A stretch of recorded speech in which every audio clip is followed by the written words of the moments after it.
আর আপনারা জানেন, যারা আমাকে চিনেন, আমি মহাব্বতে বিশ্বাসী মানুষ। আমি বিশ্বাস করি হামলা মামলা অস্ত্র দিয়ে আপনি জায়গাকে দখল করতে পারবেন, কিন্তু মহাব্বত দিয়ে আপনি সারা বিশ্বকে জয় করতে পারবেন। এটা আমার বিশ্বাস, কারণ আমার নবী হামলা দিয়ে ইসলাম প্রতিষ্ঠা করে নাই, মহাব্বত দিয়ে করেছেন। সুবহানাল্লাহ।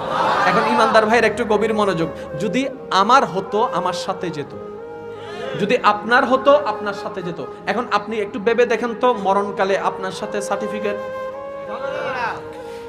একজনে লন্ডনে গেছে, পাস করে আসছে, 20 লাখ টাকা খরচ করে, সার্টিফিকেট কয় লাখ?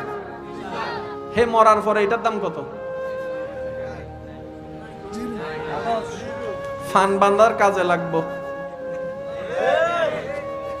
আর না হয় ওই আমার মা বোনরা অনেক সময় চুলা জ্বালায় না, কাইটটা কাইটটা মরছেন, এটার দাম আরো সহজ করে